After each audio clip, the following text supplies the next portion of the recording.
So we're here for the City Council Strategic Priorities Meeting, July 28th, 2025. Mr. City Manager, good morning, and you're going to guide this discussion. So if I may, I'll turn it over to you and let you proceed. Thank you, Mr. Mayor, and good morning you. to you and your colleagues on the council. Again, my name is Zach Walker, City Manager. The purpose of today's meeting and meeting with each of you during our regular weekly meetings, I think we felt like it's been a very successful year in some ways, but in other ways there is some kind of unfinished business or loose ends hanging out there from different initiatives that the council has either brought forward or initiatives that have been discussed but not brought forward, or things that are starting to show up on the radar in the not too distant future. So the purpose of this meeting then today is to allow you as a body to have those corporate discussions instead of individually with me, so you can start to make some decisions about which of these issues maybe are a priority, and then after having a chance to discuss that, maybe when or if your timeline would feature bringing these forward. Mayor, I envision this being very interactive, so if the council would like to jump in, discuss any of these items as you go along, this is not a typical study session like presentation, so please, I would encourage you to jump in with thoughts or interjections, whatever that may be as we move along. This is very much your meeting, and from my perspective, success means we come out of here today with a little more clarity on priorities and timing, so please engage with one another and interrupt as needed to have a productive and successful meeting. So these are the topics that, again, in my discussions with you, I've identified. I don't pretend that this is necessarily a comprehensive or holistic list, and so again, if there's any things that you want to discuss today that I did not capture on here, I think you should feel free to, as you see it appropriate, interject with those, but these are intended to be some discussion points. As the council knows, we had one of our 3 general obligation bond issues passed, so that means there were 2 that didn't get quite across the finish line, so I thought we would review those. We've had some really robust discussions over the last 30 to 45 days about IPL governance and moving the strategic plan that was developed forward relative to our electric utility. We had 4 of our 5 charter amendments that didn't quite get across the threshold. There have been years of discussion about a potential sales tax that's authorized for independents to pursue for museum and tourism related activities. And then, hard to believe, but the public safety sales tax that supports the police department is now almost just about 2 years away from expiration. Its sunset being December of 2028. So we're coming up on that. So these are the topics I identified, and again, let's just interject and add as we want to along the way. We can kind of refer back to this as needed throughout the meeting, but these are some of the elections that are coming up. So you can see the November election is the very next available date that's coming up. That has a final certification date, meaning you'd have to let the election board know if you were placing any items on the agenda by August 26th. I've also tried to take a look at maybe what would be some upcoming issues. It appears that potentially the county may be looking at a charter amendment for the assessor's role. I didn't put this on here because it's kind of gone back and forth, but there may also be a recall election for the county executive, depending on what shakes out in court of law with some pending litigation there. So on down the list, February of 26, that's of course the council primary. April of 26 is the general election, and then next August and November are when you're going to have local primaries for our local, state, or federal offices, and then November again those general elections. If a general obligation bond it becomes a priority over that course of the next year, again, that 4/7 threshold, that would have to go in April, August, or November. This year in November or February would require the 66% threshold to clear. Right now, as we stand today, the city clerk has $185,000 in their budget for elections. Of course, it being a really restrictive budget year, that's what we budgeted to help balance our budget. I would imagine we're probably going to have more than one election. And so, throughout the course of the fiscal year, we're going to have to identify other savings to help potentially offset that. But just wanted to make clear that there's not a unending amount of revenue available budgeted for elections. So let that frame and guide part of your strategic discussions as well. Zach, Yes. about how much is it for each election? Yeah, it always depends on how many other jurisdictions are pursuing an election. If there are other parties on there, that helps immensely because we get to spread that cost out.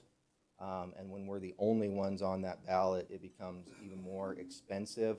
But a general rule of thumb was about between $150,000 and $200,000. Is that right, Madam City Clerk? Suzanne checked recently with the Board of Elections, and it's about $150,000 to $200,000 on average, depending on how many other jurisdictions participate. Okay, so the first topic is the general obligation bond Zach, just future. a question on that. On elections. Elections, yeah. Should we decide to put something relative to IPL governance on the November ballot, is that something that could be funded out of IPL, or does that really need to be funded out of the general obligation or general fund since it's a charter change? I think we would want to I would feel more comfortable if we got an advisory opinion from the law department on that. I'm inclined, as we stand here today, and don't let this be binding, but to tell you primarily that's impacting the utility, so I think the majority of that would, but you also need to keep in mind that part of the issue does relate to the general fund because the utility is paying their franchise fee or payment in lieu of taxes. So there is some, contemplation of impact to the general fund as well, but I do think primarily you're talking about governance of the electric utility as it's currently written. The Board of Public Utilities, of course, governing just power and light as contemplated now. So I would feel much more confident with that legal opinion, but that's my initial perspective today. I'm going over that last slide real fast because I don't want Councilmember Wiley to make fun of my graphic design skills. So some of the questions that you should ponder on there are, do you want to revisit any of the projects in question 1 or question 3? Question 1, of course, was split, not, people voted together, but part of the funds were allocated for a justice center, part of the funds were allocated for the animal shelter. In question 3, part of the funds were allocated for the historic sites, part of the funds were allocated for the athletic complex. So are there any of those that you feel are timely or that you are feeling a sense of urgency to revisit? That would be one question I would challenge you to contemplate. If so, when? How urgent do you believe this is? How quickly would you want to bring that back to the voters? Do you want to revise any of the project budgets? For example, with the Justice Center, the project that was proposed was that full campus build out instead of a phased approach. That's just one example. So would there be any changes to that budget? Are there any additional projects that weren't previously considered at that time? I put as an example the community center because there was a lot of robust discussion about a community center with the General Obligation Bond Advisory Committee, but again, ultimately it was decided that timing wasn't right. So not promoting that, I'm just saying there were other items that were discussed, and so is there anything that was not asked this last time that you would want to bump up in the prioritization list? And then always just want to ask, do you believe it would be meritorious to convene either that original committee or new committee members to help weigh in on any of these topics and give you some citizen perspective before you go back out to the electorate for reconsideration. You may have other questions as well, but these were just some of the things I thought of to help frame that discussion. I thought it might be helpful just to do an autopsy on where some of these questions landed. Geographically, this was just, it helps my mind to think about as the council districts are laid out geographically, northwest and northeast, southwest and southeast, sort of where was the electorate's mindset on these issues. I think it's always, some observations I had, I think it's interesting where the absentee vote came in, but then of course, election day took that number from 63% down to 47%. So, why? What was different about that? I think, it's notable that this only passed in 3 of the 29 precincts, and none of the, when taken in the aggregate, none of the geographic regions of the city reached that 57% threshold on this question.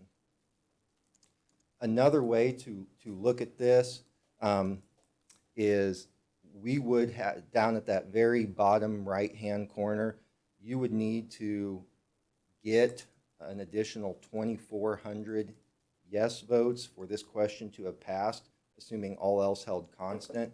So,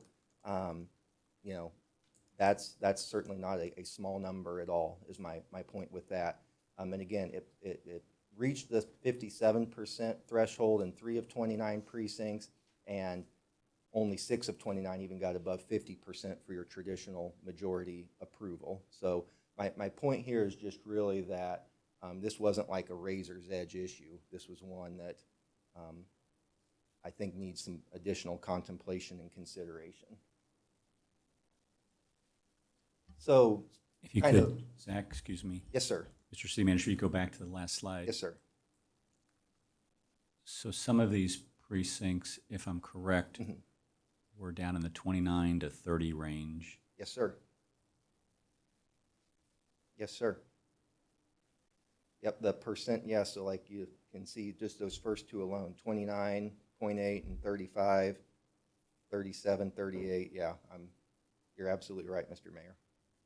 Yeah, that's like, wow. Do you have that broken out for question 3? I do, yep. Okay, well, I'll let you get to it. I'm not trying to jump ahead, Nope, but I do have that for you, yes. I just want to say thank you for the data. That was a Yeah. great breakdown. Thank you. Just a little, because you raised that, Mayor, just a little foreshadowing.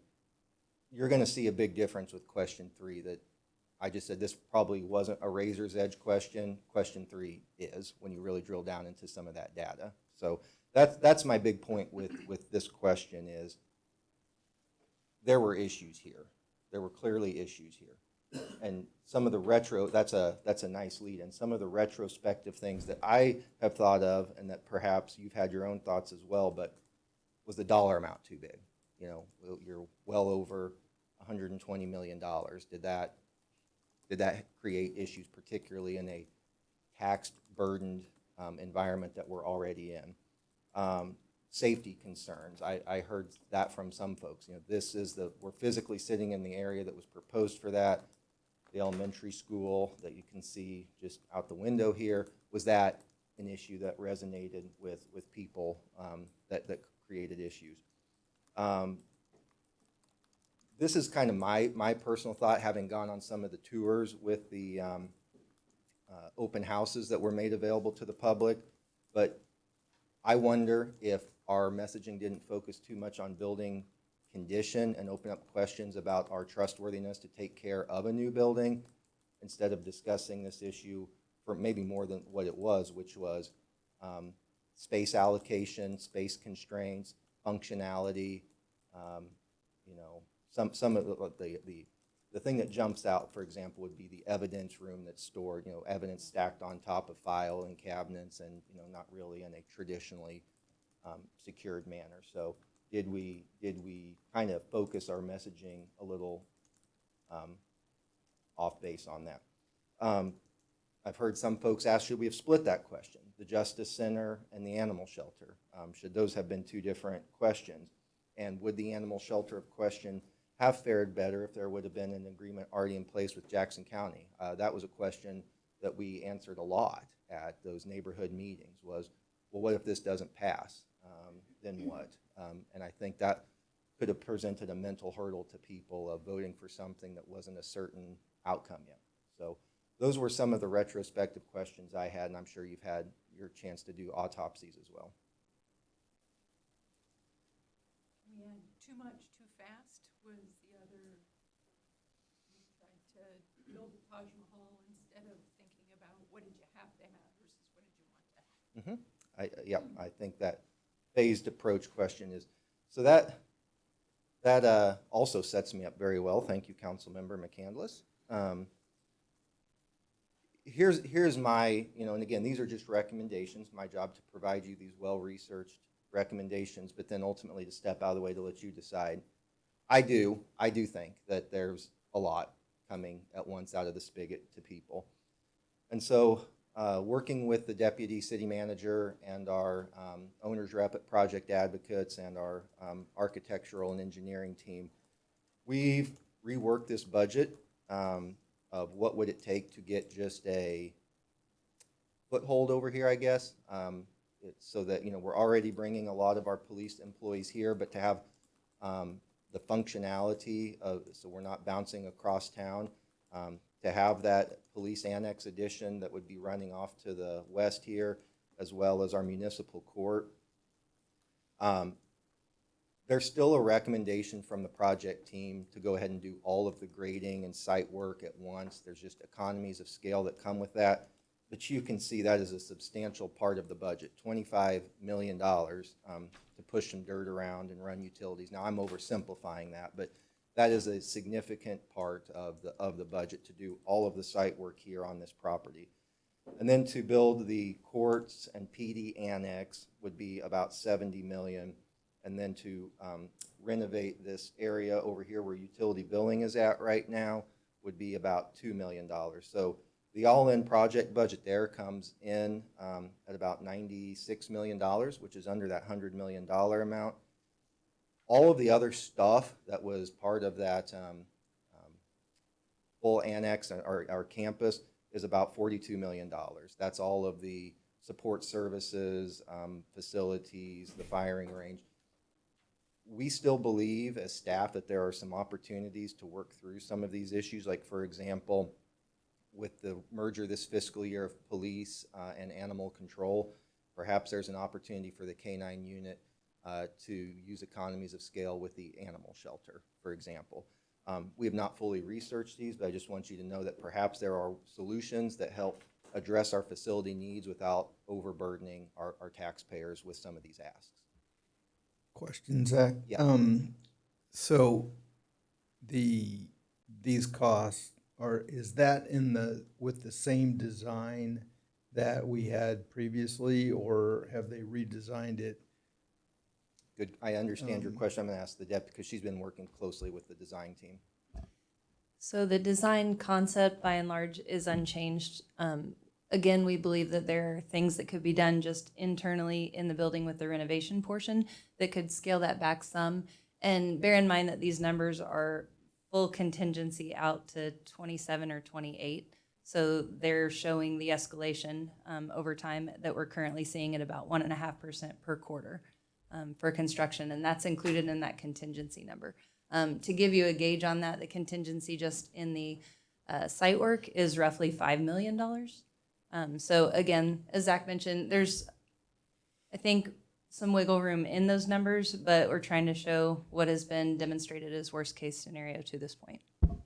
And Councilmember, I do, to your point, I do think that we could continue to work with our owner's rep to tighten that project budget to make sure that it is meeting the needs of the department, but also justifiable to the community as well. I think there's opportunities to, so I would say bluntly, this represents worst case scenario, and there's opportunity to further lower that burden. Yeah, I mean, my thought is, as I've heard from the community and is that, back to Councilmember McCandless's comment, building something what we wanted to have, maybe not what we need to have, and bare bones kind of operational kind of a thing versus something pretty nice. And so I just so I just make that comment because that's just a concern that I have. Yes, sir. Point well taken. Then separately, I do recommend that there be a separate consideration for addressing our animal shelter needs. I think we've kind of fallen into this tract over the last several years of linking pets and police and putting those issues together. But I've heard significant feedback in the community about wanting to see these issues segregated and separated from one another. So I think we should be considerate of what the voters are telling us. I think we stand a better chance of success if we work with the county to have at least a contingent offer in place on acquisition of the shelter. But I think the more money that we can show the community that we are putting into renovating that facility, addressing a building that's, closing in on 15, 20 years of age now, I think we would be well served to do that. I think this is an issue that's got some sense of immediacy to it, and so that's why I was recommending that we take a look at potentially doing this in April. So there's still $3 million of outstanding debt on the original note. So this is assuming the county gives us this minus a $3 million price tag and then $5 million for renovations. Is that correct? I was thinking roughly the $3 million for the acquisition, and then today we've identified about $2 million of urgent shelter needs, things that we either are band-aiding along the way, or we are making those improvements ourselves and sending those to the county for reimbursement, which is a dangerous business to be in. Mr. City Manager. Yes, sir. This was actually my thought exactly, that we split this question off as a standalone question. And I would like to see you actually start trying to come up with some type of deal with Jackson County on the purchase. But I agree that this is something we need to get on as quickly as possible. Thank you.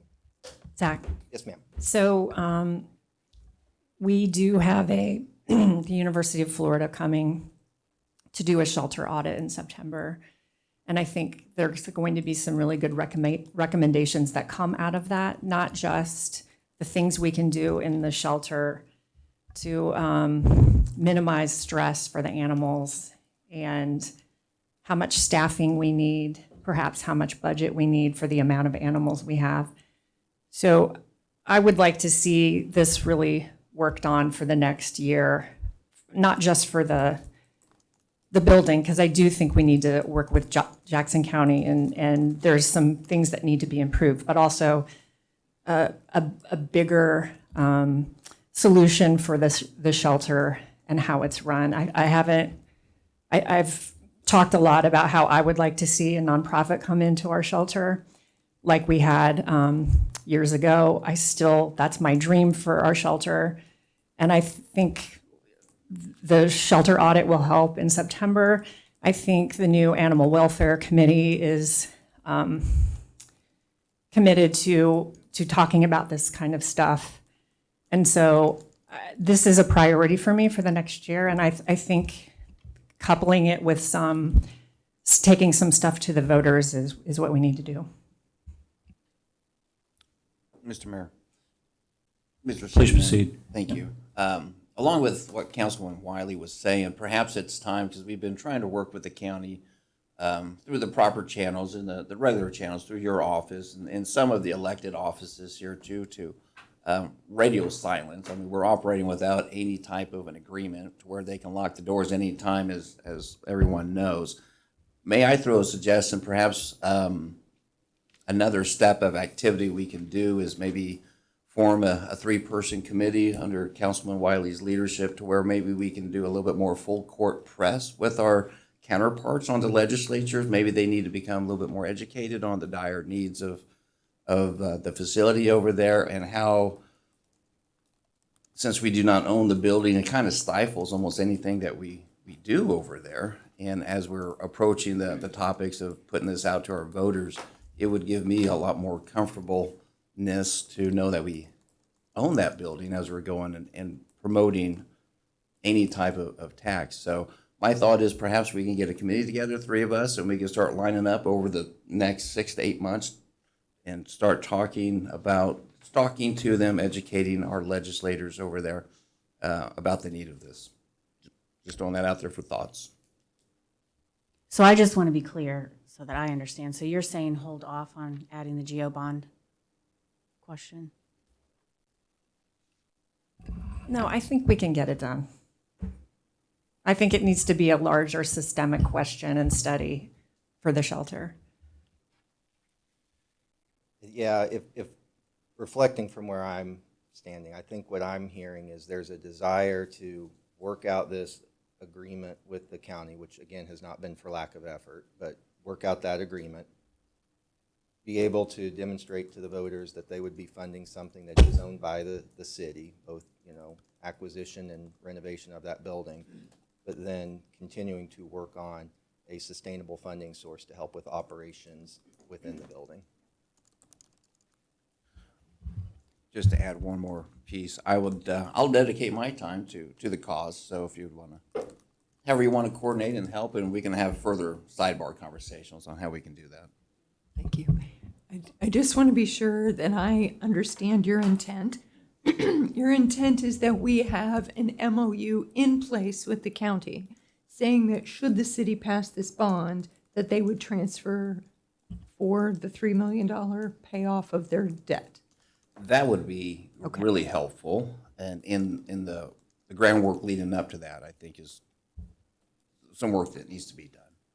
Fantastic, thank you.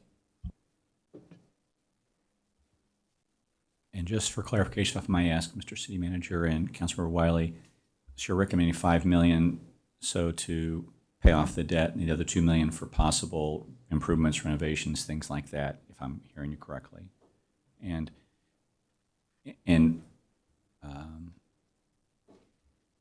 still recommended timing, April 26. What's, you know, if you were in control and in charge and you could wave a wand and it was just your decision and alone, what would be your recommendation? Yes, it would, if we could get it done by then, that would be my preference. Okay. And have that on the ballot in April 26. Okay. Thank you. Thank you, Mr. City Manager. Absolutely. Mayor, to your question, I'll transition to what was called question 3 this past April. Again, just geographically, thinking about how this question fared across our community, you can see here much better.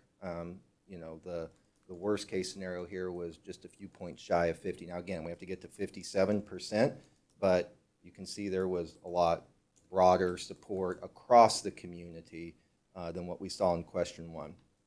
55%, 10 out of the 29 precincts where it passed. And then to the mayor's question, similarly, 398 additional yes votes, not 2,400, 398 more yes votes, additional yes votes would have reached that 57.1% threshold. So, you know, where the question jumped over the 50% mark, and again, that's kind of just a mental hurdle for me of, you know, where were we, you know, 7 to 5 points away from having this passed. 17 of 19 precincts. So we came really more favorable in this question, a lot broader support than what we saw with question 1. So again, some of those kind of like retrospective questions that I've thought of, and again, you probably have your own, but why was the support lower in the precincts closest to the athletic complex? I've, you know, in visiting with some people, I think maybe we had a messaging issue of what were we going to, you know, was traffic going to be overwhelming, accessing that? You know, we were talking about all these tournaments and additional activities. Did we have an issue of messaging there?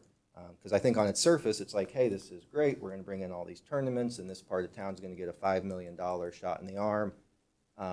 Did we miss an important conversation piece there? As we know, traffic's always an important consideration with any project. I don't think we can talk about a parks question without wondering, not having our water park open this summer, what mental impact did that have on the community psyche of, are we just going to spend money on something and then in a few years you're going to take that toy away from us too? I think that's something we have to be honest about. Again, similar to one, would a standalone question have done better splitting out the historic sites from the athletic complex question? Every citizen satisfaction survey you look at, as long as I have worked at the city since 2013, always eclipses 80% of respondents in the community saying that maintenance and preservation of historic sites is a priority. And I don't have to harp on that too much. You all know that getting to 80% on anything is very difficult. So to have that level of support, I think resonates with me at least, that this community does prioritize taking care of those historic sites. I asked this as a question, but it's kind of a leading question. I do think having the Parks Master Plan completed by the end of this year will be extremely helpful with messaging. You know, we were talking off of the 2010 Parks Master Plan and the priorities that it identified. I think having an updated plan about which parks are going to receive revitalization, what are those investments going to look like, how are we going to address the aquatics needs of this community, what's our long-term funding plan to make sure the sustainability and operations of these assets. I personally believe that having that master plan is going to allow for a more informed and frankly trust-building conversation with our community. Hey, Zach, Yes, so sir. just to talk about what you mentioned up there, Yep.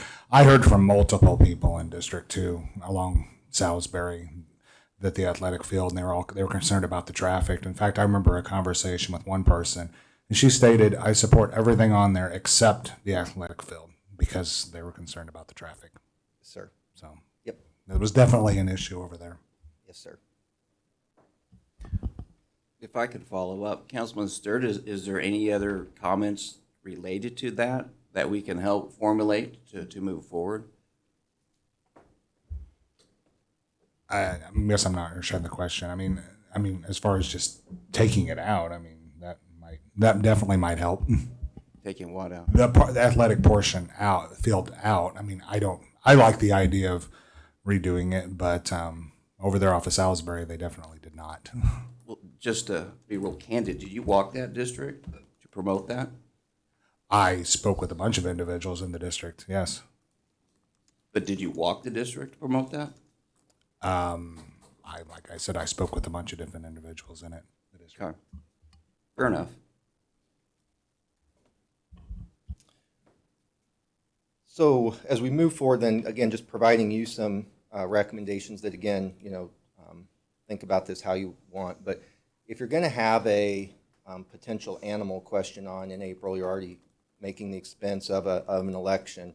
I think minimizing your financial outlay makes some sense. And if there's kind of broad support we see for animals and broad support we see for historic sites, maybe these questions, while posed separately, maybe they're complementary of a more positive, community-minded investment. So my recommendation would be to contemplate going for those historic sites this April. You remember last time we talked about doing just $7 million? Frankly, I think if you're going to have a standalone question, $3 million is a lot of money, but when you spread that out over all of the tax-paying properties in the community, it's very small decimal points as far as property tax goes, and I don't want to make light of that, but it's a very small, negligible dollar amount for an additional $3 million.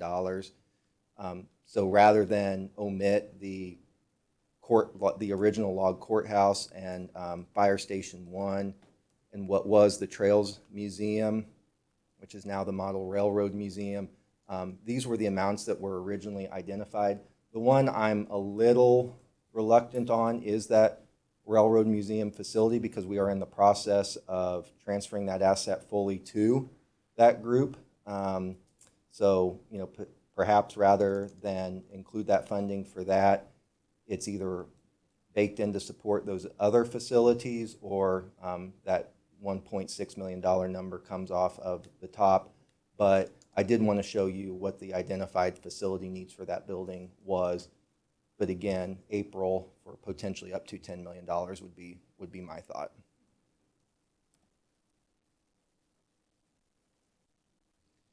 Okay, I'm going to jump ahead here then.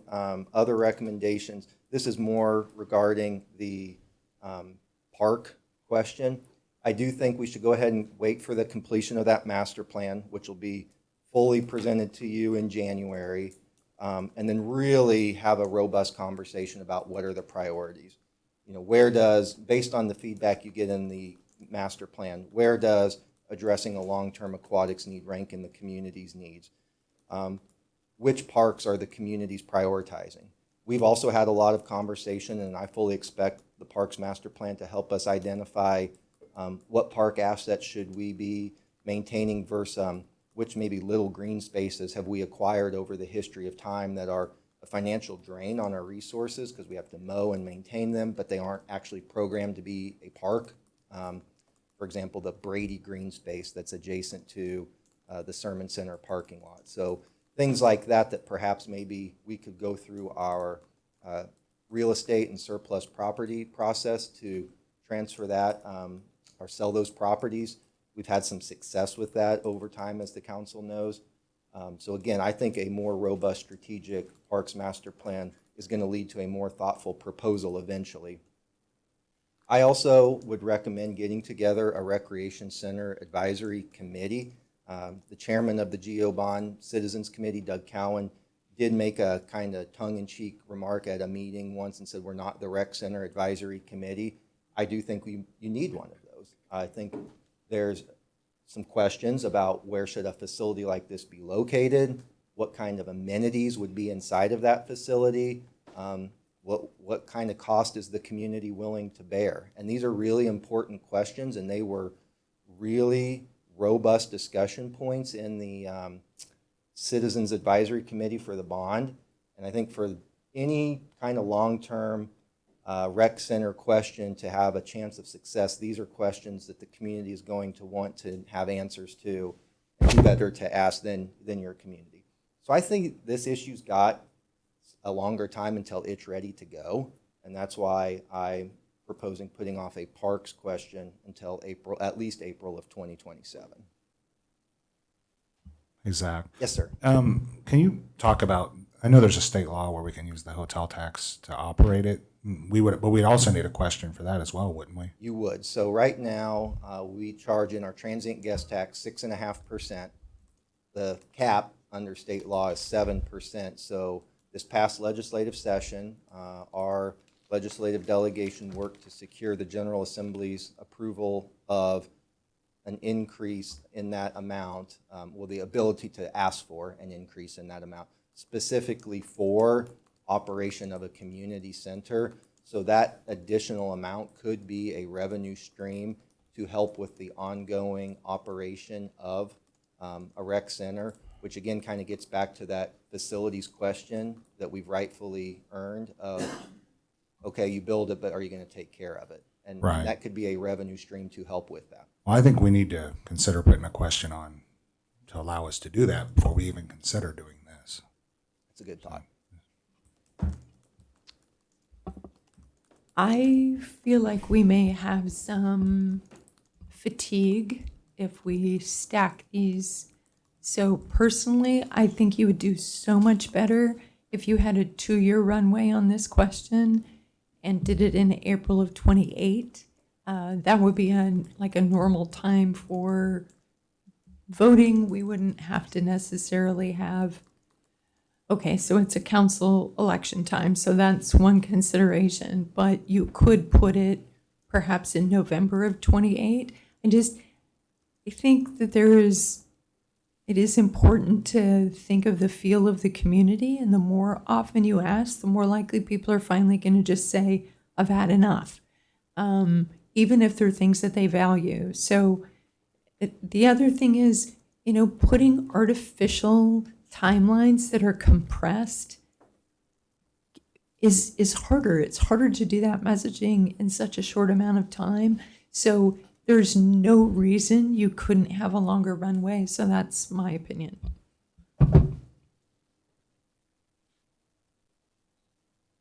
Well, I'm going to transition to the next topic then, which is the IPL governance, a question that's been batted about. Again, just kind of recapping for anybody who hasn't tracked this, this was part of a outside consultant's recommendation to take a look at governance of our electric utility and put us kind of more in line with how our peer municipally owned electric utilities are being oversighted, if you will. So the current proposal would delete the current sections of the charter that pertain to our Public Utility Advisory Board, 312 through 318, and add quite a few new sections, 312 to 332. It would create a Public Utility Advisory Board that governs our electric utility. Water and sewer utilities would still continue to be oversighted by the Public Utility Advisory Board and the City Council, unless at some future time the council decided to transfer responsibility for that to the new Public Utilities Board. My thought, based on my conversations with you, was that this question may be ready to go as soon as this November. So that's why I put that on here. But I do want to kind of raise a little sense of caution and urgency in that if we're going to do that, we have to have this issue ready to present to the election board by August the 25th, which means we've got some pretty aggressive timelines coming up. And then, of course, I think we really need to be responsible in asking ourselves, do we have the time, energy, and bandwidth to spend on community and voter education of over the next 3 months, getting out and explaining this issue to the groups like we did with the general obligation bond, because I think that's a imperative and a responsibility we have is to do that. So those are the thoughts I had on this. This is the only slide I have on this issue, so I'll pause just to see if there's any discussion here. If I might, please proceed. Go ahead. Just a couple of questions. So in the current proposal, it talks about, I guess the general manager would report to the utility board. Is that right? That's the way it's written right now, yes, sir. Okay. Does that conflict with anything else in the charter regarding the city manager's authority to hire and fire employees? Would something like that have to be changed? Right now, all of those administrative heads, unless defined by the charter, are hired by the manager, the city manager. I guess I would equate that to like the city clerk, the city manager, and the management analyst, and then kind of the unique process with the city attorney that the charter specifically calls out how those are hired by the council. This would be segregating the director of the electric utility to be hired by this board. That is a mimic of the Springfield model, and I think it's really important that this council ask itself, is that, do you want to mimic Springfield, or do you want to preserve that hiring, management, all of that for the electric utility director by your city manager? Right. And then that kind of brings me to the other question. Is the director of the utility at Springfield, are they a city employee? I mean, do they collect city benefits or all that, just like any other employer? Do we know? In our conversation with them, yes, they get a city, their paycheck comes from the city's treasury. They are eligible for the city benefits like any other city employee. Their uniqueness comes in that they're hired and report to this public utility board. Okay. Thank you. Please proceed. You've asked for our input on timing. Even though I understand that an April election would put it in the midst of city elections, after giving this a lot of thought, I really feel like the time is important for the community to come along. So I would recommend April.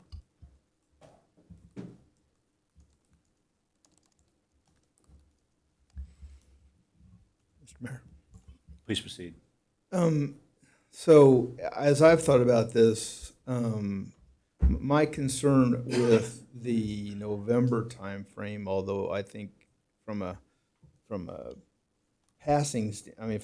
moving forward standpoint would be real beneficial, I really have concerns that we are talking about adopting language by August 25th and not, I mean, we're not going to have time to get the community input between now and then to that I think it warrants to get, you know, because we can't change it after August 25th. And so I'm concerned about that time frame, just in general.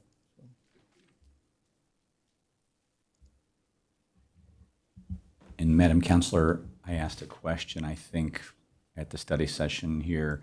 I don't know if you have had time to work on that question or are still pondering it, but that'd be one of the things that I'm really concerned about before we put it on the ballot, that those questions are answered, that we're, so I don't know if you had a chance to work on those questions. I have. I was not sure what document or opinion you were referring to. The question was whether the city can both receive pilots and then receive utility services for free, essentially, for not Right. paying for streetlights, for example. Right.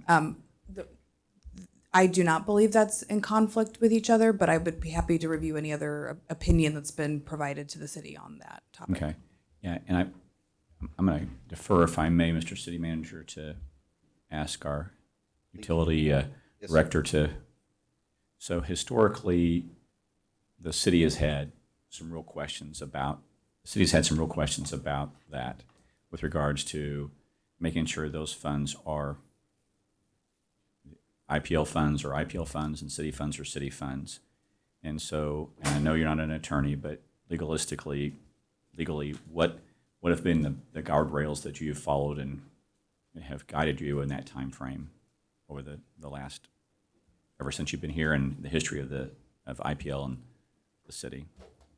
I'm trying to digest that question a little bit, Mayor. That's Well, fine. first Or take off, your time with I it. did think that some of that language had been removed in the latest revision, so to remove that conflict of interest type of viewpoint. So I don't know that it's a continued discussion since it's removed from the language. But as far as the guide rails, I mean, I continue to operate under the articles and governance that you guys set as a body for me to operate under. So, yeah, currently it's set up that the municipal buildings have a municipal rate that is paid into IPL through interdepartmental transfers and are billed for rates. Right. And we pay a pilot, yeah. Very good. Thank you. And thank you, Counselor. Mr. City Manager, I appreciate that. Thank you. Absolutely. Zach, it was my understanding at the last study session that we decided to focus on governance and to remove some of the sections that had been taken from Springfield. That's my understanding. Right. So the visual I would give you guys is when we got the DKMT report, it recommended part of that being, the standalone governance model. One of the entities that was held up as an example, particularly because of its proximity, was Springfield. So what we brought you, just to start the conversation, was the Springfield charter language. And think of that like a funnel, okay? And inside that funnel is a filter, which is you as the council, figuring out what from Springfield is transferable to Independence, what will help us operate at the best, what reflects our community's values and our norms, et cetera, and filter out what doesn't work for us, because we are very different than Springfield in many ways, but what is similar about us that will help us have the best run municipal utility while also reflecting. So that's the conversation, I think. If I'm hearing you right, you're still kind of digesting, is what are those pieces that you want to get right, get community input on, and then bring this at a time when it's really fully baked. Please proceed. Thank you. I would actually like to propose that we do a study session that's just on this language, where we, as the conversation that we had together, where we just walk through it line by line with the logic of how we came to that conclusion, but also allow for community testimony before and after the conversation so that we get the chance to surface questions that people bring. And then we have a time after that for us to digest their feedback, get legal answers if we need them, modify language if we need to, and bring those changes back. Actually, I like that idea very much because particularly if we're not trying to press and hit the August 25th deadline, and I think that's very wise for us to do, is to take our foot off the accelerator a little bit, really be thoughtful, planned on it, and then a study session to really go through the document again, line by line, I think is a very wise choice. I'm very much in favor of that. If no one has any objections, we can put that on. And Councilmember, if I may ask, what would be a good time frame for you, going forward? What would be a reasonable time frame to do that? I think we are going to need to do that in the next 2 months here because, as we all know, the entire world collapses between November and December. People don't pay attention. So I think before fall, we would need to do that. Obviously, we need to give enough time to our staff to be able to think how they'd like to process that. I also think it would be smart to publish it and allow people to submit written questions in advance so that we can read those. Obviously, you would cluster them. If there are 9 questions about how this happens, you won't address every single one of those.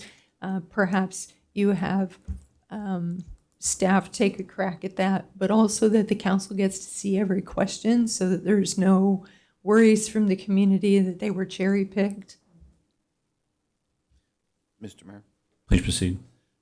can I make a suggestion? Instead of doing it at a study session, could this be one of our public engagements with the community and have a working engagement with our community? Be more casual, maybe here. It just feels weird when you're on the dais and having that kind of roundtable flow of discussion and just have it like that. But we could still do it in an evening session, is what Oh, you're yes. saying. But do it here so people could come and actually testify and things like that. Is that what I'm hearing? Yes, I would consider this to be like a full public engagement working session with the council and the public. And we go, and just like the council member recommended, going through the document item by item, and we get a full discussion of the document. They get to see us talk about it. They get to ask questions prior to and afterwards. That kind of a meeting. In real time, Yeah. yeah. How is everybody on that? I see that. I recognize we don't vote in these sessions, but we certainly look for objections. So I like those suggestions very, very much. So let's consider that something we'll put on the calendar here in the next 60 days and make it work. But I like the idea of being here because we can. We're all on the same level, and it's not the dais and all of that. So good suggestion. I like that. I like that whole concept of that. So thank you. Mr. City Manager, I didn't mean to interrupt, but I think that This is was what a we helpful want. thought. We wanted to have that robust discussion, so no interruptions at all. Okay, so then that kind of leads into our next topic, which is the charter amendments, the other charter amendments that were proposed last August. And let me kind of recap how we got there. Of course, there was an 11-member citizen committee that had a lot of meetings. They met twice a month from January to November. A lot of time involved, over 600 combined hours that went into that. My point being there that this was not a rushed activity. This was one that had a lot of thoughtful dialogue and deliberation and engagement. Question 1 was a question that got approved. Question 2 sort of took it on the chin, if you will. That was a question, though, that had some pretty significant changes contemplated for the future of municipal court and the presiding judge. And I think that had some, we'll call it organized opposition, but maybe more vocal opposition and concerns to that question. If you look at questions 3, 4, and 5, the average margin of defeat when you combine those is 122 votes. And the thing that, just to reset our collective minds, about a year ago, we were having a pretty serious conversation about funding for our police department and making sure we didn't lose officers to other jurisdictions. And we had the Proposition PD issue on the ballot. And in some senses, I think this charter topic, I want to say took a back seat, but certainly wasn't the only star on the show, if you will. And so even without a, full-throated effort at community engagement and community conversation, still came up just 122 votes shy on 3 questions there. So something to think about. I think these, this is a reflection back of what I've heard from all of you.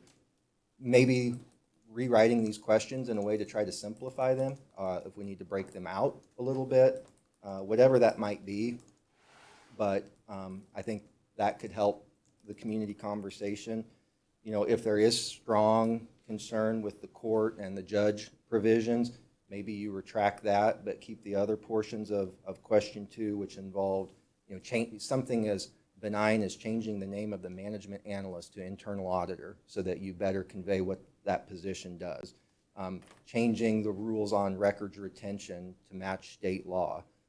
Things like that were fairly, I think, straightforward. Again, I put November of 25 because I was thinking, matching this up with the IPL question.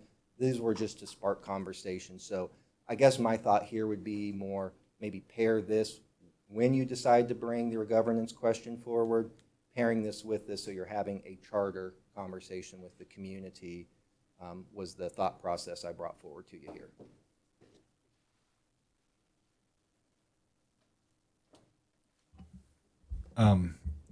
So the only, I do appreciate what the charter committee did. I just felt like there was so much backlash to this that, especially question number 2.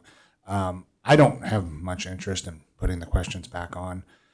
In fact, the only thing I would have interest in is maybe question number 4 with the elections, just for the simple fact that I don't like the idea of people camping out at City Hall, all weekend so they can be first on the ballot. I just think it's unnecessary, and I think it kind of looks bad. I would prefer that we go to a random drawing on something like that, like they do on the state level. But that would be the only question I'd have interest in putting back on.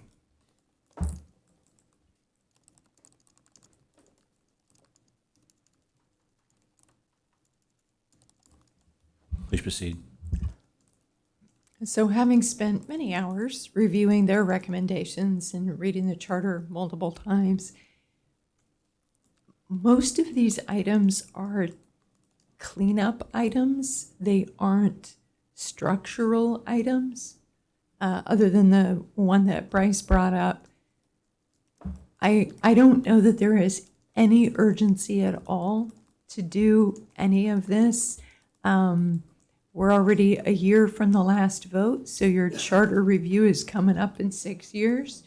You can leave this as the base document that they work from, and I just think we got bigger fish to fry. And none of these are structural, so they don't, other than the question about governance of IPL, which is an important conversation, I just don't know that putting the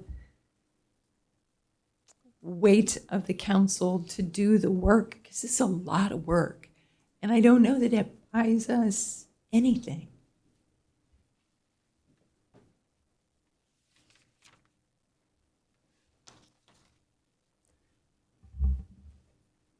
And I'm not sure who to address this question to, but can we address the question number 4 as far as random drawing? Does it have to be a charter change, or is it, I don't know. I have not reviewed the provision in, the last few days, but I believe it would require a charter change. Okay, so answers that question. Thank you. Yes, sir. Well, without objection, I'll carry on to the next topic on here for your discussion, which is this museum and tourism related activities tax. Why I think, let me start with the why first, and then I'll kind of go into the details on this. We have developed, and the council has adopted, a really thoughtful, robust plan called Reshaping the Square for the redevelopment of that downtown historic area. And that process really started back in 2016 with the Downtown Redevelopment Coordinating Committee, 16-member Citizen Advisory Committee that developed some plans, and then they handed that off, and each group has carried this forward a little bit to which led to this redevelopment plan for the square.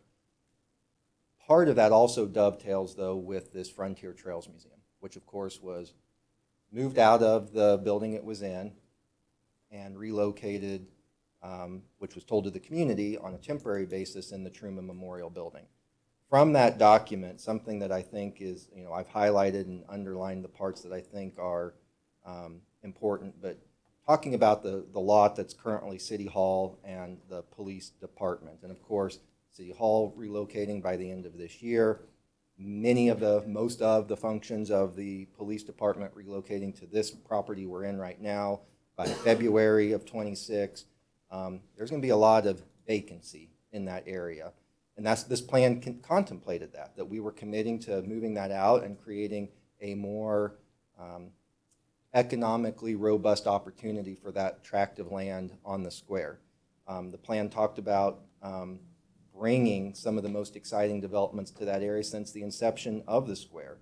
It talked about a new community center in that area, a museum, and really driving tourism and economic activity to the square with some of these public investments, whether it be a museum, a community center, both, whatever. So just wanted to remind you that this is not just kind of like a wild idea that's come up. This is something that was thoughtfully put together over several years and then ultimately adopted in this redevelopment plan. So let me talk to you about this tax. This is a tax that was specifically created for and authorized for two communities in Missouri, Independence and Joplin. And one of those has not taken this to the voters and enacted it, and that's not Joplin. This is a tax on gross receipts at dining establishments. So you wouldn't be taxed at Quick Trip for your candy bar or your fountain soda. This would be fast casual, fine dining, everything in between. You are allowed to impose this sales tax in 1/8 increments, all the way up to 2%. So our estimates are at just 1/8, that would bring in roughly $800,000 a year. And if you went for a full 2%, that would be $13 million a year. Under the provisions of the statute, half of that tax has to be spent on the development, the promotion, or the operation of a museum. So we couldn't just do it all for general tourism. At least half of it must be used for that. I wanted to include just from the statute some of the key language in case you were still trying to wrap your mind around what this would apply to. So again, any kind of meals or drinks, including alcohol, any cafe, cafeteria, or restaurant which sells meals or drinks to the public, and then gross receipts, of course, are your tab, your ticket when you go to your favorite restaurant, establishment, whatever it might be. Despite this being in statute for well over a decade now, I still think there's a lot of work that would need to be done on this, primarily defining what it is you're proposing to the community it be spent on. There has been some preliminary work done by PGAV as part of the Tourism Master Plan about a future Trails Museum. You will recall we funded in the budget using tourism funds for a feasibility study for that, but we've put that on pause. I think before you're able to have a conversation with the community about how this would be applied, you would need to complete that study. And in my opinion, the very earliest you could complete a study and have a conversation with the community would only allow for an election at the very earliest in August of 2027. Let's just show you one more thing and then I'll pause for discussion. This is totally a hypothetical. I have no idea what a new Trails Museum would cost, no idea whatsoever. That's part of what a feasibility study would answer. But let's say it's $100 million, and that could be way off either direction, but it's to help you wrap your mind around it. If you were to have a $100 million facility, that means you're going to need to generate $6.3 million annually from somewhere to pay debt service on that, assuming, using today's interest rates and a 30-year loan. So you're going to need to impose at least a 1 cent sales tax to generate the revenue necessary to pay for a facility if it were that size. So just giving you a sense of what that could potentially cost, the cost-benefit analysis on that.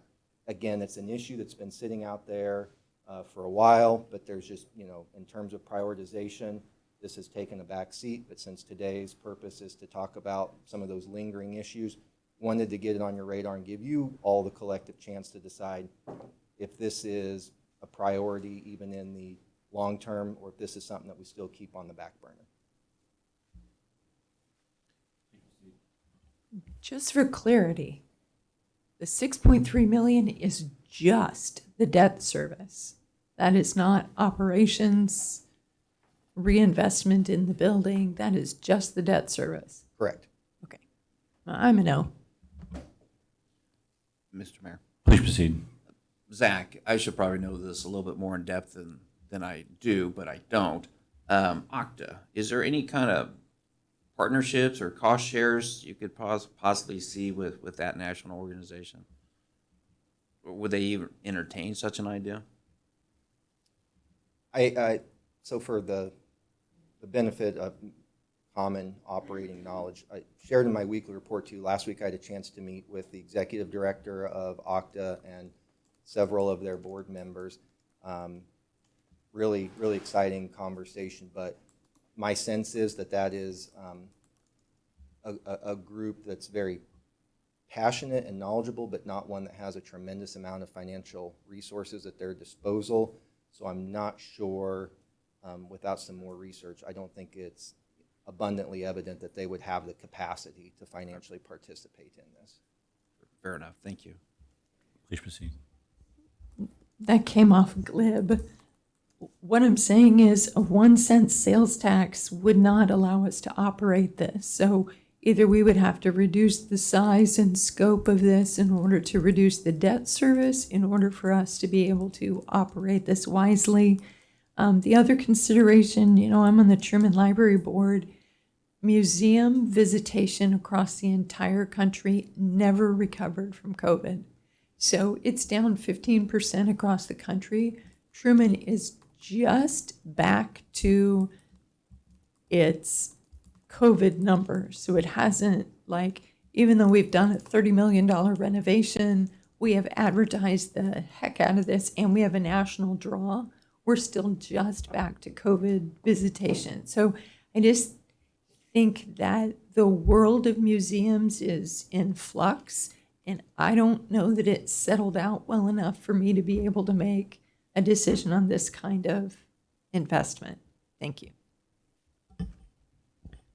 And Mr. City Manager, just so for those watching, OCTA stands for? Yes, sir. Sorry. Oregon, California Trails Association. Thank you. Anyone else other comments on this question? If not, please proceed. Thank you. So then the last topic I have to share with you is your public safety sales tax. To be very clear, this is the sales tax that supports equipment and facility type purchases for the Independence Police Department. We currently have the support and authorization from our voters for 1/8 of 1% for this particular tax. That was originally approved in 2004. It was then last renewed in 2016, which carries it through December 31st of 2028.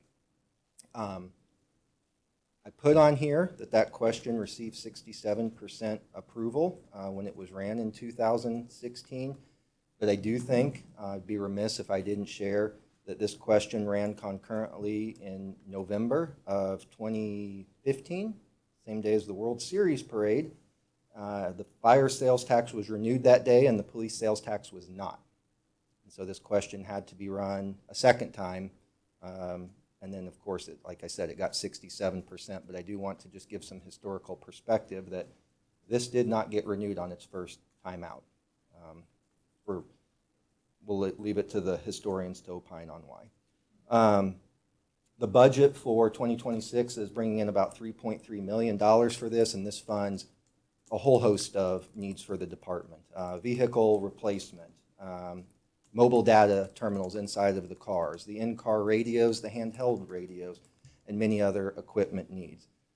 Know if you speak with some of our members of the department who served prior to this, this was very challenging to fund these equipment replacement needs for the department prior to the authorization of this tax. So it has fulfilled a significant need within the department. It does not, again, expire until December of '28, but I think you would want to be cautious to not run the chance of that lapsing before you secured approval. So just as a placeholder conversation, I timed that out as April of '27. So Mayor, this is my last slide. Mr. City Manager? Yeah. Mayor, thank you. To your last slide, I think it's also important of note, as well as we do our budgets going forward, this, with having a sunset clause, it's very difficult for our budget office Yeah, well said. to be able to budget out in perpetuity, if you will. I mean, they have a drop dead date just in case that doesn't pass. So for budgetary purposes, having the sunset clause removed would be critical. Well, Mayor, I may leave it on this slide right here, which was, again, just kind of a summation, and I know we've had a lot of conversation today about the timing. Again, this was just placeholder for the council to sort of see all of the issues that were out there and when you could conceivably, but this is where I wanted to step away and let the council start to kind of come to some roundtable discussion. So if it would be okay with you, I'd be happy to sit down and let the council have some more discussion as needed. Okay. And also, we're at a point where we've been here about an hour and 15 minutes. So should we take about a 10-minute break and then come back and then continue our discussion? What's the flavor of the group? Sound good? All right, we'll take a 10-minute break and come back. Okay, let's go ahead and get restarted here.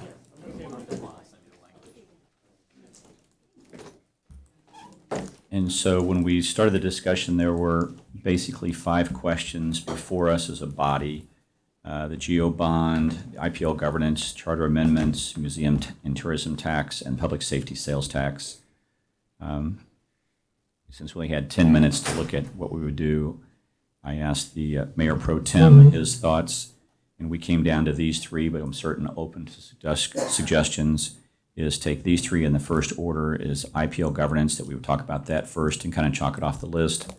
Then the GO bond, talking about that, and then the public safety sales tax renewal. Then if we wanted to go to charter amendments and museums tourism tax after that. But with IPL governance being the most critical thing for us right now, or at least for the discussion for today, kind of open the floor on that and to see where people are at and what their thoughts are there, and any discussion on that. Please proceed. I'm going to kick this question back to Joe. You know, my thought was that we do the IPL governance at the April, because we would obviously have to make quick decisions in order to get it done by the 25th. And we have done our original work. I didn't have the courtesy of asking how quickly could we do a study session where we got to have public input. I assumed that would take us a lot of time, and so I should have the courtesy of asking you that question. Well, I mean, me directly, I could put stuff together pretty quick. We have the language. We even have a presentation that we could, take from and put together. I think that it's more of a matter of a time and a place, really. I think the information's there. I think the language is, from my perspective, strong and really good. So I'm ready to move forward with it. I would definitely not be a holdup. So is it practical that we could have public input within, we would need it within like the next 2 weeks to be able to prep for an August 25th vote? I mean, that's the question back to this body. I think we have to have the opportunity for the community to have input on the language and really understand what's in it and why. So timing wise, I don't, can we do it in February, or that's a restricted, correct? That's a restricted election? Yeah, we're restricted by statute to our primaries and bond elections, I believe, are the two things that we can do, but Okay. no issues. So our choices are November or April, and the question is how fast can we get public input? So thank you. Mr. Mayor, Please proceed. I'm going to go for April on that. If I were to talking about doing the geo bond and the historic sites, possibly then, I don't think we need to spend the extra $150,000 to $200,000 during one in November. The additional time will only help on it anyway. Okay. Anyone else, other further thoughts or discussion? Mr. Please Mayor. proceed. I'm okay with April. I think we should take some time and do it right, and I do think we need some public meetings. I do want to do them right away, though, as soon as we can, and start the process and get it going this fall. Okay. Anyone else, other thoughts? Please proceed. April sounds fine. Should we start the public engagements after the holiday, after school starts? Let everybody get back into the groove, or you want to try to do one beforehand? After? Yeah. So end of September? Yeah, I'd say sometime in September makes sense to me to begin that process. And that would give plenty of our our communication team to get the word out and do their magic.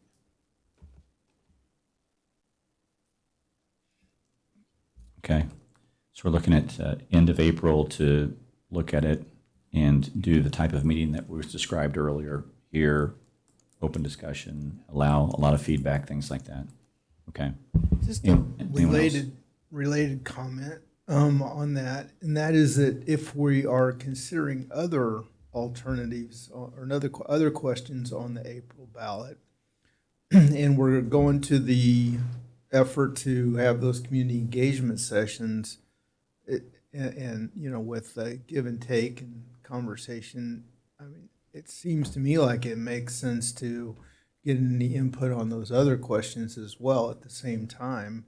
I mean, that just, you know, the more the better in that regard, I think. So just a reflection as I look at the issues that we're talking about. And I know we normally hold these in the evenings. Consider doing it on a Saturday. I know it's a big imposition, but there's a lot to be said for welcoming people to a space when it is convenient for them and not necessarily convenient for us.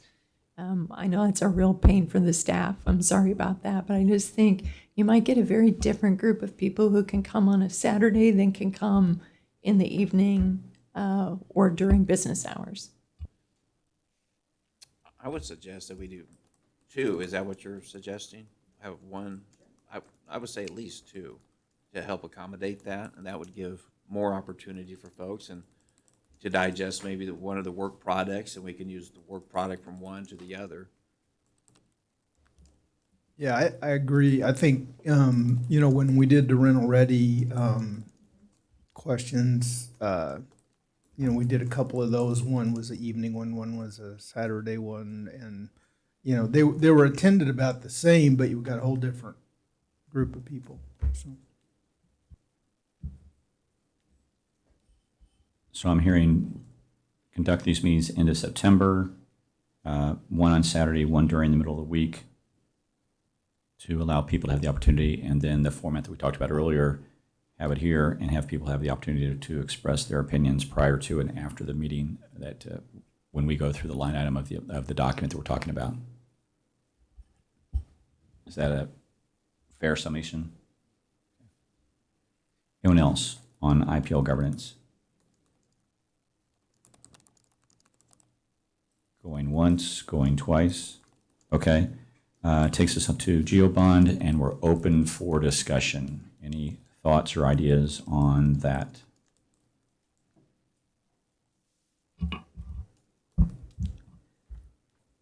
not all at once. So please. Question to Zach. When we do an election, we pay not just for the election, but we pay by question and length. Is that correct? Like if we split things into 3 questions, do they charge us differently than if we lump them? Yeah, you're paying for both the volume of the number of jurisdictions on. So, if you were on an April election and a lot of Eastern Jackson County communities are having council elections, or that helps versus being a standalone. But then you're also proportional to the number of questions your jurisdiction specifically is putting on. And is it like $20,000 per question added, or just, I think I still have exactly the same opinion, but I just want to understand the math before I say yes to this. In talking, I'm looking at the clerk because we both talked to the Board of Elections, and respectfully, it's been very difficult to get a very specific answer about cost per question or, even historical trends. So my understanding of it is that, yes, it is per question, and it just depends on how many questions are on the ballot as a whole. So if Jackson County has 2 questions and the City of Independence has 3 questions, we're going to be charged a little bit more than what Jackson County would be charged because of their number of questions versus ours. Okay.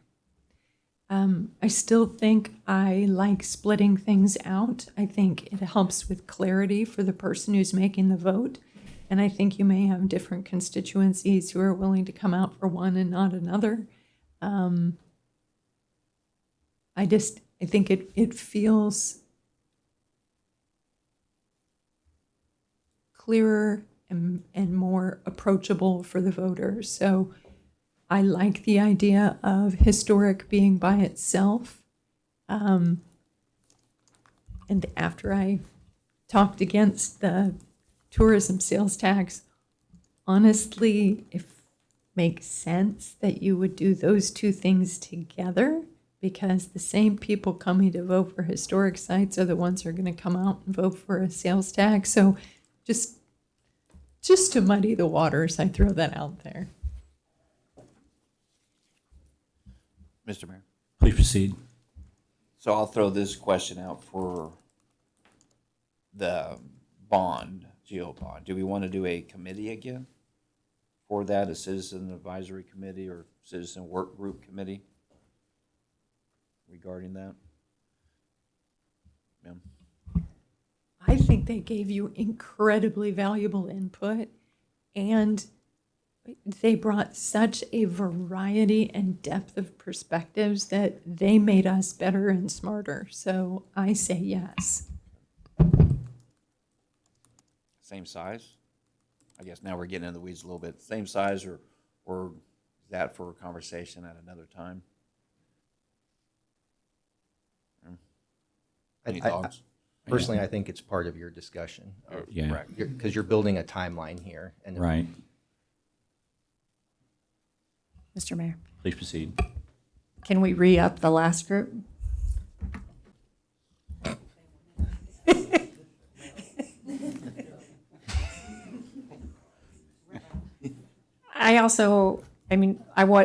For the animal shelter question, I would like to include the Animal Welfare Committee. If we, if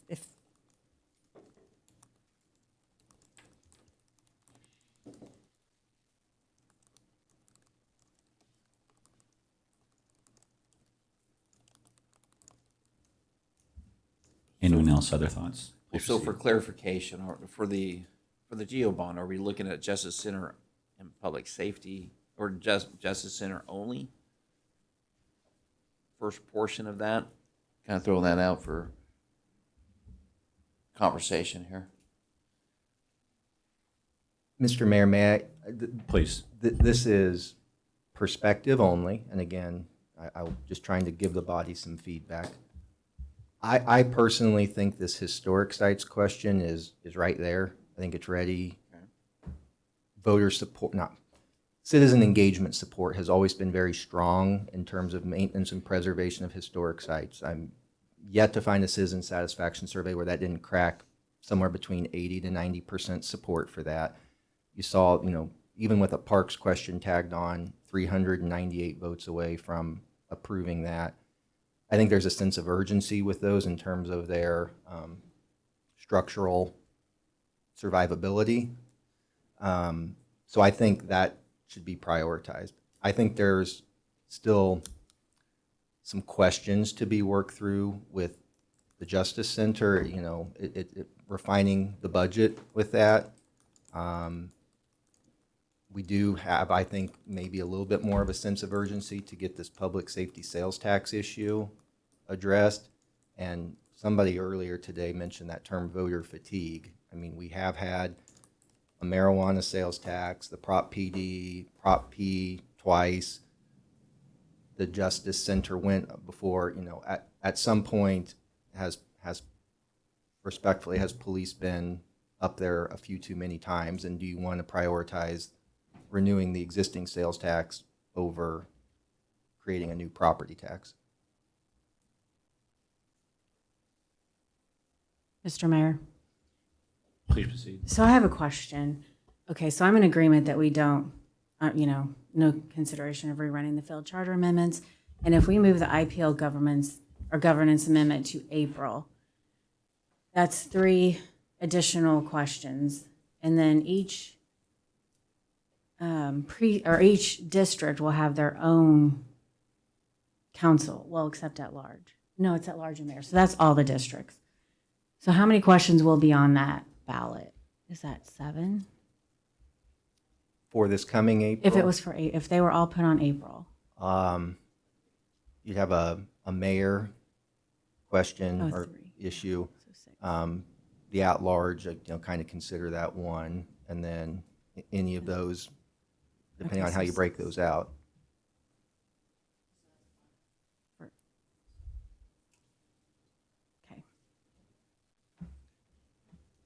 Anyone else?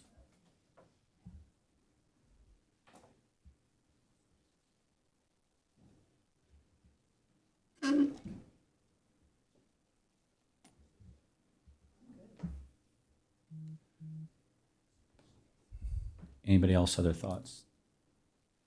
So what did we land on? Exactly. Please proceed. Mr. Mayor. I like the recommendations, other than changing the IPL governance to April. And I say we run the GEO bond for the 10 million historic sites, 5 million for the animal shelter, and we let everything wait for a while. So that's what I like right there, other than the IPL governance. We move that to April. I mean, I hope the police department eventually get a new building. Their situation isn't ideal. I definitely don't think it's time to run it again. Mr. Mayor, I just want to throw one more, and I'm sorry I didn't think of this during my regional presentation, but I was looking through some old files of mine recently, and I found when some community engagement surveying work was done, and this was in 2019, and a question was asked, would you support a general obligation bond to repair or replace? Interestingly, the top 3 were street repair and replacement, repair and replace bridges, sidewalks to schools. Those were the top 3.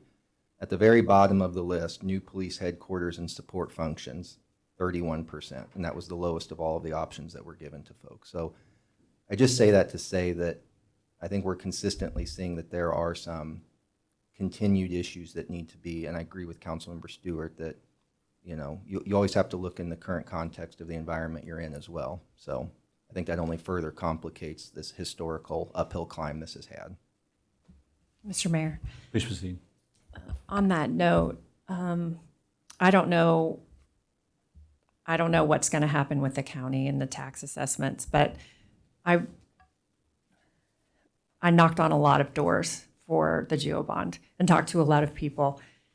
And without fail, almost every person wanted to talk to me about the county and the tax assessments. It was the conversation I had with the yeses. It was the conversation I had with everybody. And I walked away from my afternoons walking thinking this is the hurdle. And a lot of frustration, a lot of anger, and also a lot of confusion about who is responsible for it. So that's something, I don't know where that's going to be in April, but it's, for me, I knew that was our hurdle. Please proceed. One other consideration is when you do geo bonds, right? People are getting their assessments at the same time they're voting. So it's a complicated time to be asking about property tax. And that's just the practicality of the timing.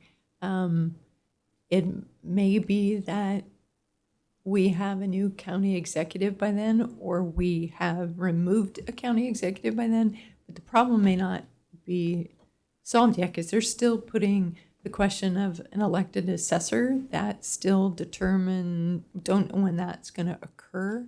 So there's just a whole bunch of flux that could have all kinds of effects. I don't know what they would be. I think they would be more negative than positive. Thank you, Please Mayor. proceed. So, Get the microphone.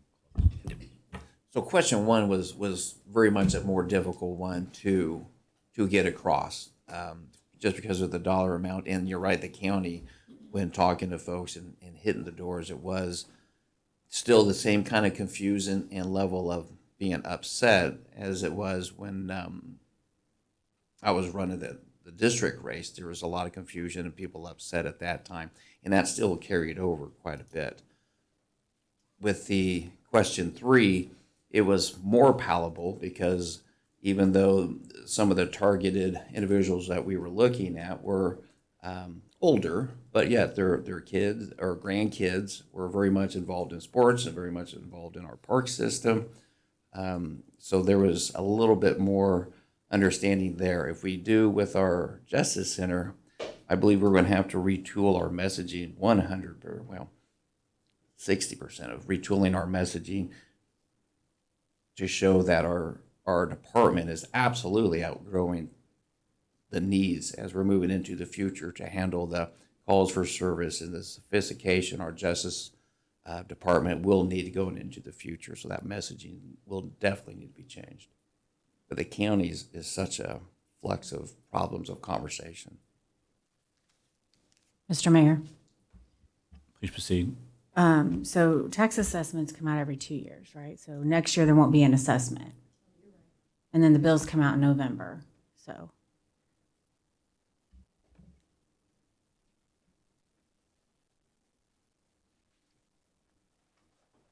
And Did I capture your I was trying to kind of edit on the fly so you guys could no, keep reacting. yeah, that was good. And I was going to ask the question: historic sites and animal shelter together. What prompted you to do that? I was just trying Oh, to get your thought.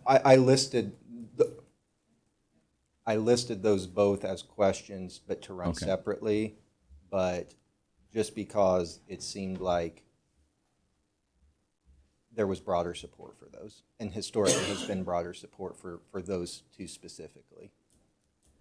Right, because if I'm correct, and help me with the historical perspective, when the police tax failed in 15 and then reran again, they ran it as police and puppies, wasn't it? No, that was for Proposition P. P, So okay. the use tax was run originally just to be general revenue, and that did not pass. And that's when it came back with a proposal to do pets and police. Okay, The public safety sales tax was run for a renewal in November of 2015. At the same time, the fire sales tax, capital improvement sales tax was ran.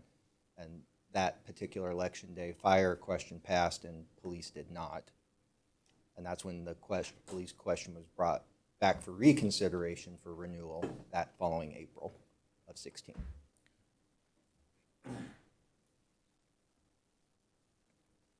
Mr. Mayor. please proceed. I'm confused by what I'm seeing up there. We've got IPL governance twice Oh, well, based on what I'm seeing. Good catch, sir. Thank you. Whoops. All right, I thought that's, and, I think there is a question of how much to put on an April ballot when we're also voting on mayor and council members. But I don't, it doesn't give me great heartburn to do that. I just, so I don't have a real concern about that. I think I'd rather, I certainly, especially with the IPL governance piece of the puzzle, I really think we got to get the adequate community involvement before we run that up the flagpole. And I just don't see a way to do that before we have to approve language in August. I just don't. And Mr. City Manager, if I'm correct, the April 7th ballot is the 57% ballot. Is that correct? That's correct. Thank you. Give me just 1 second here, because I think this helps inform your conversation. These are the 57% elections in 2026, and then you can see the corresponding certification dates for each of those. So for anything that you'd want to place on the April ballot, you'll need to give notice to the Board of Elections by January 27th. Mr. Mayor. Thank you. Please proceed. Mr. City Manager, Councilman Wiley and I were having a little sidebar conversation leading up to the potential for the animal shelter. Can we get work with your office to get some information, some good talking points as we start laying the ground game with our county legislator friends to get them more informed on what we're wanting to do, what our goal is with the animal shelter? Yes, I'll pull that together, but just for the benefit of the full group while we're all here together today, what I plan to put together for you for review, and I can get this to the full body as well, would be the date that the last cooperative agreement expired between the county and the city, so how long we've been operating without an agreement in place, which obviously puts the city at great risk. All of the various timelines of when we have reached out for renewal of that, along with proposals to pay down the remaining balance of the debt for acquisition and the various funding sources that were proposed along the way. So just so you have a robust history of how all of that conversation has unfolded and the timelines of that, I think that would be helpful for all of you as you engage your peers on the county legislature, that we're not coming up with a new idea, but rather trying to complete one that's rather old, frankly. And to carry the conversation further, once we get this locked in, Mr. Mayor, I think it would be appropriate for us to get in front of the Chamber of Commerce Public Policy Committee, lay this information out to them, and start reconnecting those partnerships and start building those bridges back together again for moving these conversations forward. Okay, yeah, I agree. Anyone else have other thoughts? The other comment is relative to the two GO bond questions. There are groups out there that are already, organized that have interest in those areas. So, it may be easier for those groups to, to develop and coalesce around those questions more so than like what we did with this last GO bond election. Yep, well said. Anyone else?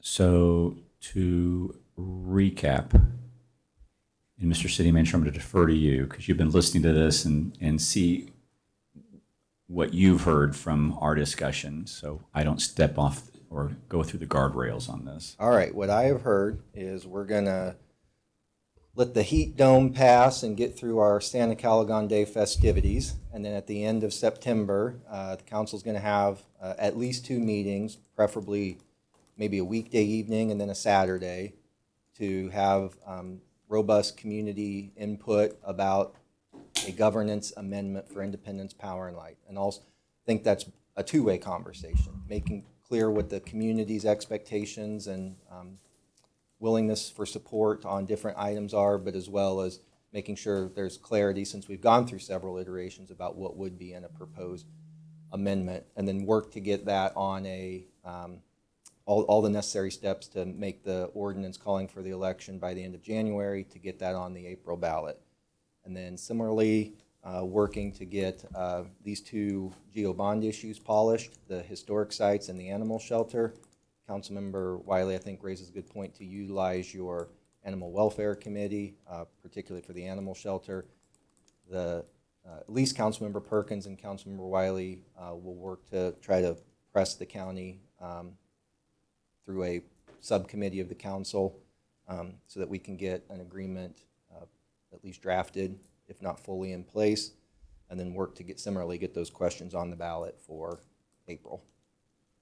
I've also heard that we want to pull back on efforts right now for those final other 4 charter amendments, put the museum tax issue in the back burner, and then start to get on our radar and start to lay the groundwork for the public safety sales tax renewal. Okay. Everybody in agreement with that summary? Well said, thank you. I'm in agreement with that summary. One comment relative to the historic sites piece of the puzzle. I really do have some questions connected to the model railroad museum piece. Yes. And so I don't want us to lose that. The other comment that I would have relative to looking out into the future is some of those questions, especially the election question on the charter amendments. We could hold that, and if we're doing something else, easily add that in at some point to a vote. So that's a pretty simple one. If we pick and choose, I think that has some merit, at least to kind of holding that out there in our back pocket, so to speak. And I don't want to lose your thought, Councilmember Fears. I put that facility on here because this was the cost estimate to kind of do some shoring up of what was the Trails Museum. But here in the very near-term future, ownership of that building does transfer from the city to that building, and it's always been our longstanding policy, and rightfully so, that we don't make investments in private property, and I don't see why we would deviate from that. Anyone else, other thoughts before we proceed? Mr. Mayor. Please proceed. So if we go back to the schedule, are we about to talk about the Justice Center, or did we decide on that? We hadn't. Had it? Okay. I mean, I'll defer to Councilmember Perkins on that. What's your thoughts? I think we have quite a ways to work on that. I think we've got a lot of language that we just need to take a more holistic approach and look at the data, look at the input that we had. Do we shrink it down? What size? All those conversations. So I think maybe put that on the shelf right now, but we can still keep conversating because the problem's not going to go away. Fortunately, we are still hiring officers and non-sworn individuals, which are filling up the building. So those situations, the problems aren't going away.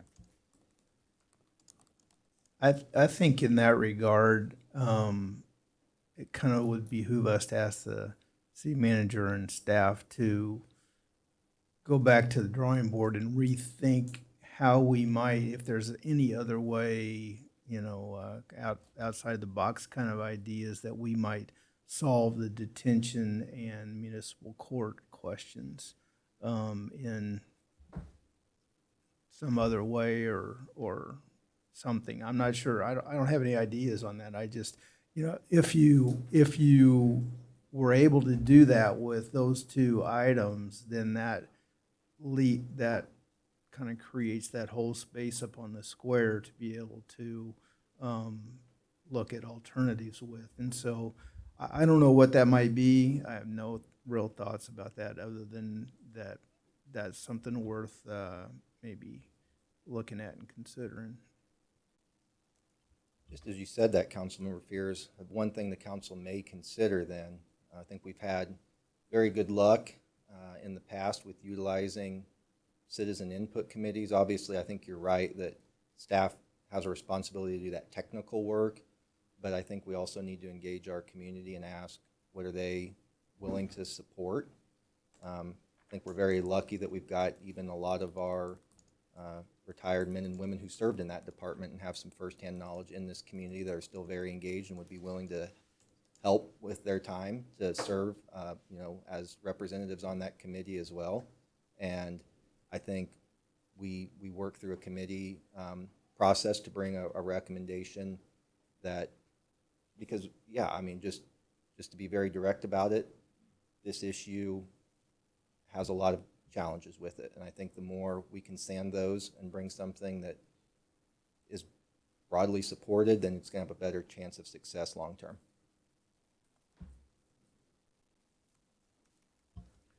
Mr. Mayor, one other, just big picture, you know, if we were able to identify a, so as we move forward with moving to the Independence Municipal Commons building and all of that, we need to continue to look for and find, and need to maybe prioritize a little bit quicker, a space for council chambers and other offices up on the square that we've talked about. And so I want to just continue to raise that question up, and we need to, you know, kind of start that process, especially if we're going to look at some alternative to other, the municipal court facility. So. Agreed. Anyone else, other thoughts on this pending question of geo bond or anything like that? Okay. The next one is public safety sales tax renewal. Mr. City Manager, what do we need to do to be ready for that? Well, Councilmember Fears at one time chaired that committee, and I'd be interested in your perspective, but I think, you know, whether it's that committee or a standalone, I think you always have to start off by asking the community, you know, we can all sit here and agree that's important, but I think some sort of formal recommendation from the committee or a standalone committee would be helpful to verifying both the appropriateness of the need and the timeline. You know, are we going for a 10-year renewal, a 12-year renewal, a permanent renewal? You know, what kind of, so I think answering some of those formal questions, and again, using your built-in resource in your voters and your citizens, I think that's the important next step, frankly. Yeah, I would agree with that. I mean, I think that committee would be a logical place to start with, and I think, you know, to go to them with some specific questions regarding, you know, does it continue at a 1/8%, or do we need something slightly different? Does it become a, you know, a permanent question, or do we continue for a timed renewal? You know, fire was changed to be permanent. I mean, it's not coming back up. So I think we've done it enough times on police. I think we can easily make the argument that, you know, if this was to go away, the police department would suffer. And so why not maybe go for a permanent solution? But that's just, I think that's something that committee could weigh in on to start out with, start the discussion, and then move forward with. So. Anyone else other thoughts? Obviously, this one's important, but we've got some runway here to work with. And anyone else other thoughts on this one? Okay. Then the other items we talked about is the charter amendments and the museum tourism tax. Does anybody want to have any desire to revisit those before we wrap up today? Mayor, I'll throw one more thing out again, just Okay. some historical context and some information I found from November of 2019. Some community engagement work was done, and this issue of a restaurant tax, the museum and restaurant tax, was brought forward. And just as you're having your conversations today, the headline I'm looking at here says, citizens responded to arguments in favor of the restaurant sales tax, but it never achieves majority support. So the base, the people that always voted yes, no matter what, was 27%. The opposition, people who voted no without any kind of movement, was 42%, and the swing was 31%, but it never achieved majority support, no matter what arguments were made.